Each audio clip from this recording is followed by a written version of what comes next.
kuat dorongan yang menuju kepada Allah ini zikir,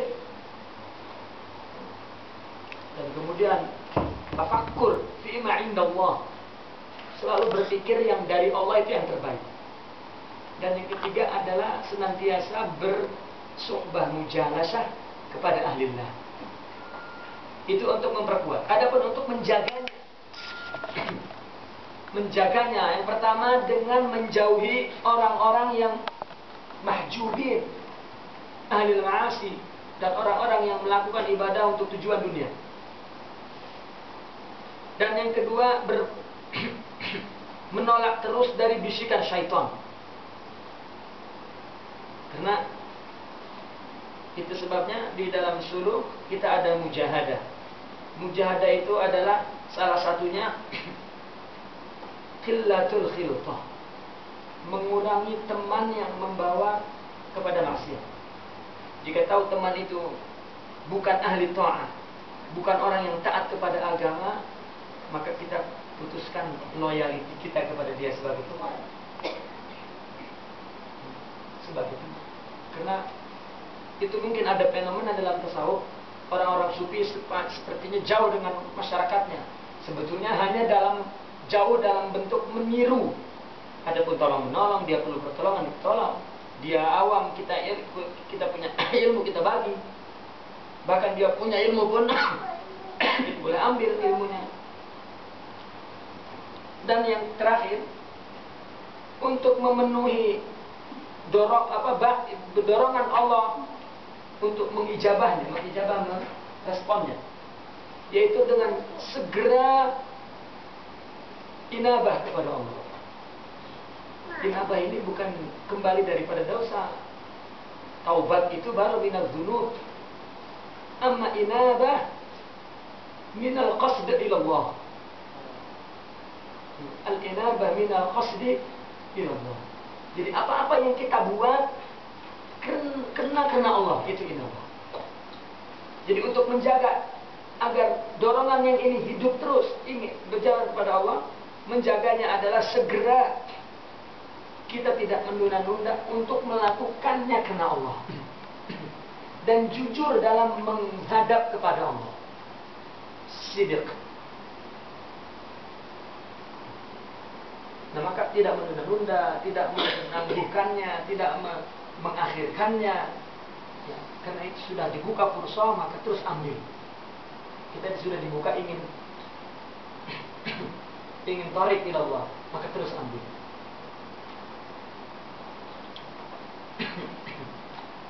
Wa futiha lahul bab falyadkhul.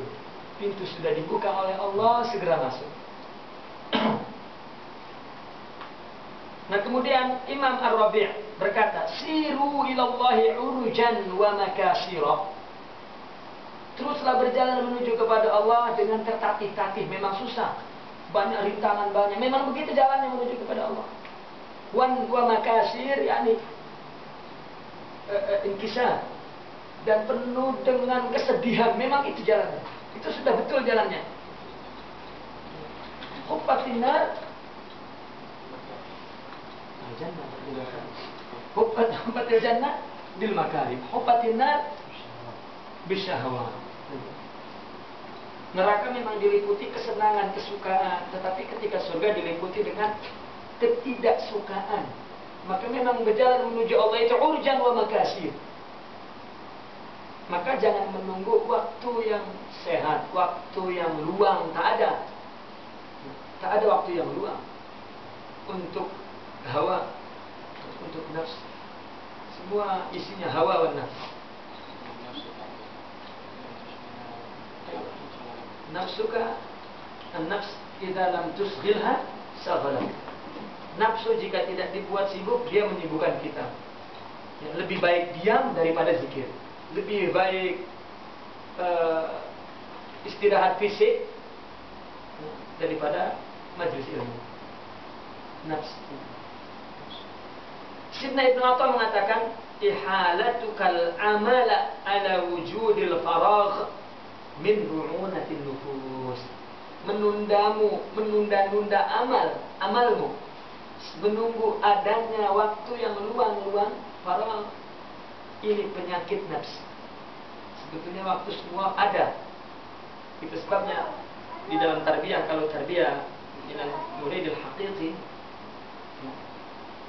saya selalu sibukkan dia dengan keinginan dia. Kau buat ini, kau buat ini, kau buat ini, kau buat ini, kau buat ini. Sebetulnya adalah untuk mengisi waktu faragh. Syekhna Yusuf Daima, saya Yusuf selalu datang ke Kairo itu dekat-dekat imtihan, so.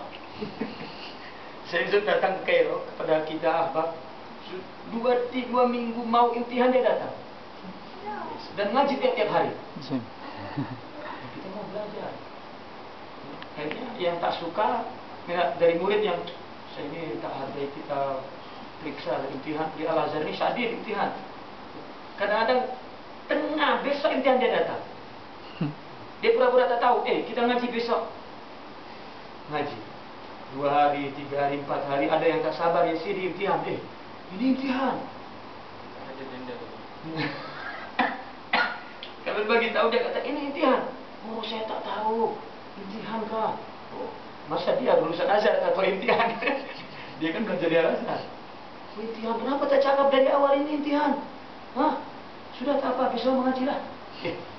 Katanya imtihan, tapi tetap besok mengaji. Rupanya akhirnya abang banyak suruh tanya, kenapa Sidi datang kok? Dia imtihan. Akhirnya beranikan ya Sidi. Ada soal, ada. Kenapa datang imtihan? Maka ya Rahim, ada manhaji awal. Wasani, dan saya yang kedua, ini manhaj saya. Ini yang kedua, saya ngajarin mereka untuk mengatur waktu, mengisi waktu padat. Kalau tidak semua isi waktu hawa wa syahwat. Wa nafs hatta salat bil hawa, salat bis syahwat. Maka saya padatkan waktu tak tak tak. Hakala sayrul ruh. Begitulah berjalannya ruh. Ruh ini maunya duduk, tidur, hawa. Kalau saya datang waktu kosong, ente pun tak datang. Maka datang saya waktu imtihan, agar kita menghargai waktu. Bahwa waktu itu 1 jam itu mahal harganya. Al-Sufi ibnul waqt, setiap waktu harus ada hudur Allah. Kalau saya tak datang imtihan, anda tak hargai waktu. Maka saya datang imtihan, maka 1 jam berharga. Maka begitulah menuju kepada Allah, 1 jam berharga. Tidak boleh ada ghaflah 1 jam pun atau 1 saat pun. Baru akhirnya anda bagi tahu ahbab, itu kan syekh kita tak lagi ada aja hal-hal satu jawab. Walakin tarbiyah memang kena melawan nafsu yang selalu itu tunda-tunda, besok, tangguh. Akhirnya menjadi ada dan makrifat langsung. Ini lepas lain. فصل وأول شيء يبدأ به المريد في طريق الله تصحيح التوبة إلى الله تعالى من جميع الذنوب وإن كان عليه شيء من المظالم لأحد من الخلق فليبادر بأدائها إلى أربابها إن أمكن وإلا فيطلب الإحلال منهم فإن الذي تكون ذمته مرتهنة بحقوق الخلق لا يمكنه السير إلى الحق وشرط صحة التوبة صدق الندم على الذنوب مع صحة العزم على ترك العود إليها مدة العمر ومن تاب عن شيء من الذنوب وهو مصر عليه أو عازم على العود إليه فلا توبة له. Nah, yang kedua, setelah kita mendapat dorongan tadi yang kuat dan dorongan itu boleh kita laksanakan, maka yang dua kita lakukan taubat.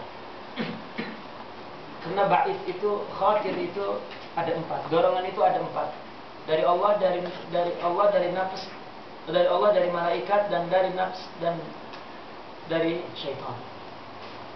Dari Allah namanya hak, dari malaikat namanya ilham, dari nafs namanya hawajis, dan dari syaitan namanya wasawis, waswas. Jika sudah datang dorongan Allah ba'is qawi, apa bedanya bisikan di dalam hati ini antara dari Allah, dari malaikat, dari nafsu, dari syaitan? Untuk membedakannya, jika dari Allah adalah hak ba'is qawi, dorongan kuat, kita tak boleh beralasan dorongan begitu kuat membawa kita terus berjalan. Macam seorang yang orang bukan muslim lalu ingin masuk Islam, itu tak boleh dihalang karena itu adalah ba'is qawi minallah. Begitu juga orang yang mau masuk tariq, ada ba'is qawi minallah, ada ba'is minal malaika mungkin. Dari membaca buku tarikat, dari mendengar, dari itu minal malaika ilham awalan. Semua dia ta'arud, kemudian sering datang baru dikasih ba'is qawi dari Allah.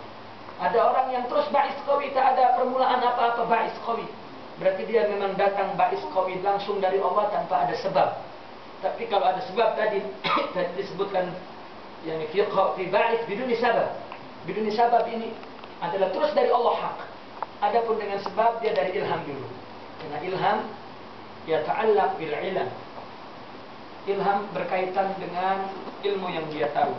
Setelah dia baca, baru dia paham, baru ingin, baru Allah kasih ba'is. Adapun bagi taufik dari awal sudah, tapi malaika.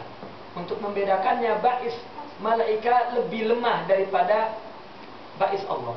Macam kita mau di siang hari kita ingin sholat malam, itu ba'is dari malaika. Kita sering abai, aduh saya ingin sekali tahajud, tapi bila tiba masanya ada saja alasan letihlah. Maknanya kita tidak mengistijabah, menyahut bisikan malaikat, dorongan malaikat. Tapi kalau dorongan Allah memang mau tak mau, itu bedanya. Kalau kita tiba-tiba ada dorongan kuat dan kita sendiri ya, dibawa oleh Allah, mungkin sampai fisikal kita ini tidak serasi dengan keinginan rohani. Macam dia guna baju tak beraturan, ya. Macam ibu yang kehilangan anaknya, lalu dia tengok anaknya sudah datang setelah 3 bulan, mungkin tak perhatikan baju, yang penting menuju kepada Allah. Seperti itulah ba'is qawi dari Allah. Jika sudah ba'is qawi, banyak ketidakserasian fisikal terhadap kecepatan rohaninya, itu namanya jadzabah ilahiyah. Kalau sudah dipenuhi dan dijalankan, baru ada keseimbangan Tuhan. Dan seorang syaikh itu firasatnya sangat tajam kepada ba'is qawi minallah daripada insan. Sampai diumpamakannya kama qala syekhna, perumpamaan syaikh melihat ba'is qawi kepada seorang murid sama juga seorang lelaki hidung belang tengah wanita cantik. Hidung belang itu maknanya playboy. Tengok wanita cantik terus dia pandai mencari ini cantik. Macam kalab mencium benda yang sudah dia cari. Itulah firasatu syaikh kepada ba'is itu. Maka Sidi Abdul Qadir datang kepada Sidi Muhammad Al-Hashimi. Begitu datang, inta ji'ta akhiran, yani fil haqiqah anta awalan. Anta al-awwal. Kamu datang terakhir, sebetulnya hakikatnya kamulah yang pertama. Itu adalah ba'is. Ya, maka setelah ba'is ini kuat, kalau tadi bisikan syaitan dengan nafsu, kalau nafsu kita dorongan ingin maksiat, kalau kita tepis, kita lawan, kalah. Itu namanya dia kalah. Kalah dorong itu dari syaitan. Tapi kalau nafsu, jika dia nak itu kena.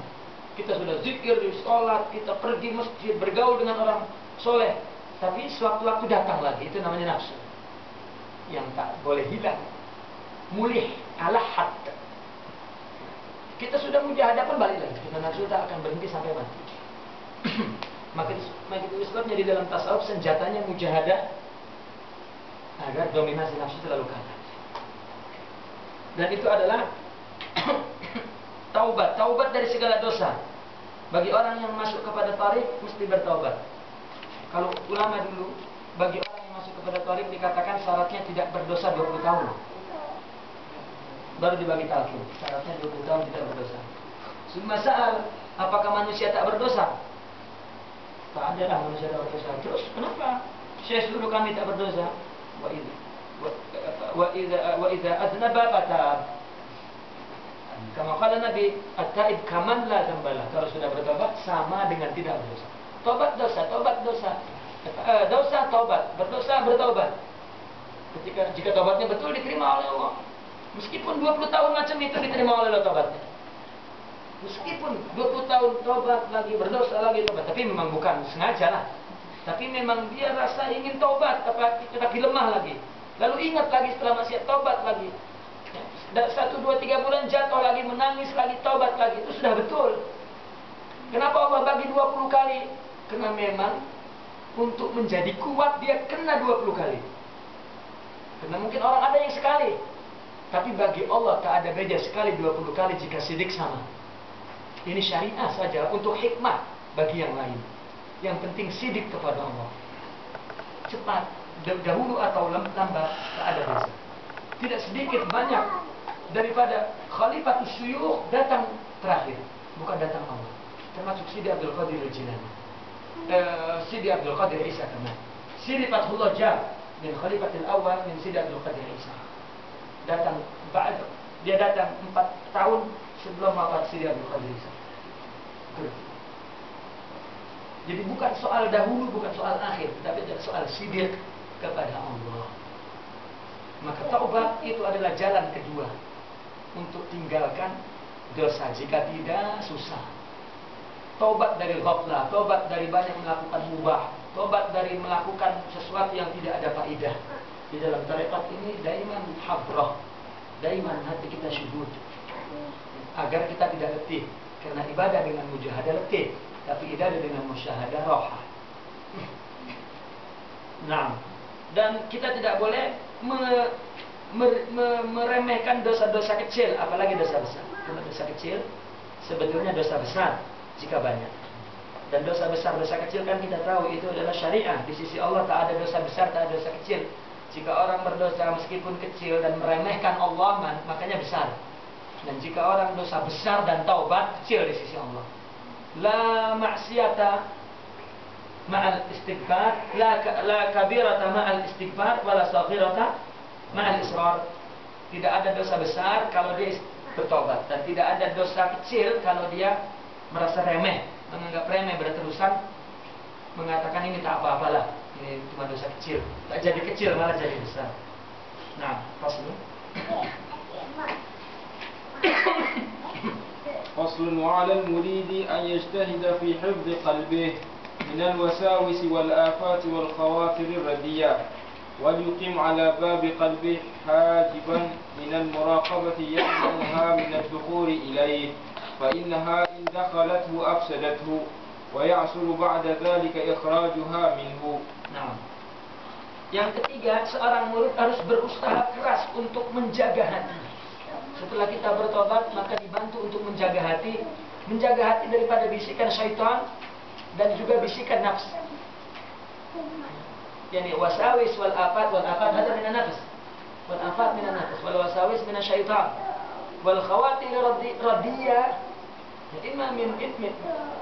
Dan bisikan-bisikan yang hina rendah, mungkin bisikan dari manusia, minal jinnati wan nas, dari bisikan manusia dan jin dan syaitan. Nah, maka hendaklah kita selalu membuat hijab, halangan, ya, menjaga hati agar ada hijab untuk tidak masuk bisikan itu. Apa hijabnya? Muraqabah, merasa diawasi Allah. Dan ini memang kena kita tumbuhkan,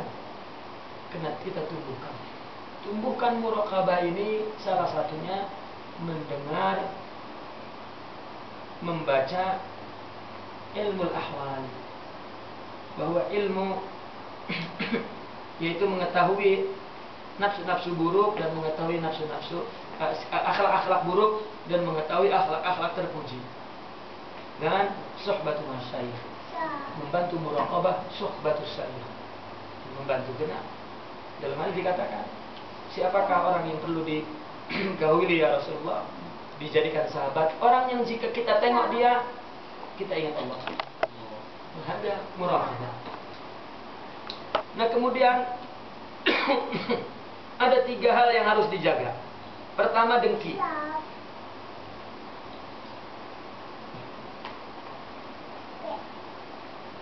Walibalik min al-hikam, mail ila syahwat. Kemudian dengki dan ghis. Pertama dengki, kedua su'uzan.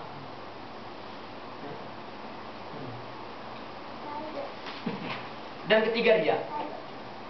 Ini yang perlu dijaga ketika kita pada permulaan sebagai murid.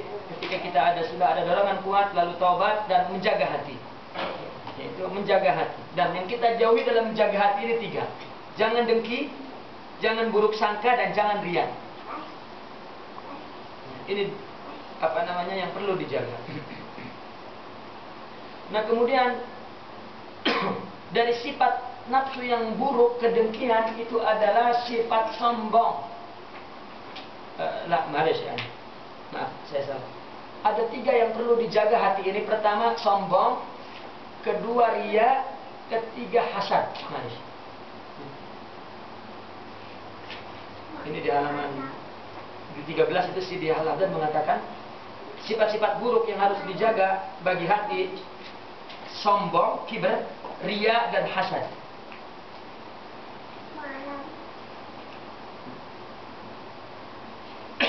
Karena sombong ini adalah satu sikap yang sangat-sangat hamaqah, kata beliau, bodoh. Kenapa seseorang dapat sombong padahal dia makhluk diciptakan dari atas yang hina? Ketika kembali kepada ciptaan dirinya, dari apa, maka manusia tidak ada kesempatan untuk sombong. Maka itu penyakit nafs yang perlu dijaga, sombong. Hatta di dalam tarbiyah, seorang yang sudah menjadi syaikh sekalipun, ketika dia ingin tarbiyah, maka dibuang ke ustaziyah, kama qala syekhnya. Ustaziyahnya harus dibuang ketika datang kepada syaikh. Merasa soleh, merasa bahwa dia alim, itu menutup pintu madad dari Allah. Kita datang seperti gelas kosong karena memang mau dituang cawan itu oleh ruhani Muhammadiyah. Ruhaniyah Muhammadiyah. Jadi kalau dia kata penuh, dia kada ada, maka tak diisi. Tapi dia kata kosong, diisi. Itu yang menyebabkan kita tak dapat karena takabur. Yang kedua adalah riya. Riya ini berarti di dalam dada seseorang tidak ada keagungan Allah. Kalau dia merasa bahwa di dalam dadanya ada keagungan Allah, tidak ada riya. Tidak ada dia ibadah ingin dilihat orang. Kalau ingin dilihat orang, maknanya di dadanya ini yang agung bukan Allah, tapi manusia. Harta, kedudukan, orang lain. Tetapi kalau yang agung Allah, tak ada riya. Karena orang yang agung tidak riya dan sekaligus tawadu. Tetapi orang yang merasa dirinya perlu tawadu, itu adalah intinya takabur. Karena jika dia merasa perlu tawadu, berarti dia memang sangat besar sehingga perlu tawadu. Maka itulah riya, karena kosong daripada keagungan Allah. Kemudian hasad. Ini hasad juga salah satunya yang menyerang penyakit pada permulaan kita menuju kepada Allah. Hasad kepada siapa saja, karena hasad itu adalah sebetulnya memusuhi Allah. Orang punya nikmat, kita menghasadnya, berarti pada hakikatnya kita memusuhi Allah. Padahal tidak ada nikmat yang tidak dari Allah, semua dari Allah. Tapi kenapa kita hasad? Hatta Sidi Muhammad SAW tidak diterima oleh keluarganya menjadi nabi karena hasad, bukan karena tidak menerima bahwa nabi adalah orang yang sidik, bahwa nabi adalah jujur, bahwa nabi adalah benar, bahwa nabi adalah betul rasul. Bukan, tetapi hasad. Ini adalah yang menghijab nafsu. Hasad. Nah, di dalam tarik ini kita juga boleh hasad mungkin kepada orang yang membawa kita kepada tarekat. Hasad kepada syekh. Syekh Yusuf bercerita ketika Sidi Abdul Qadir Isa berada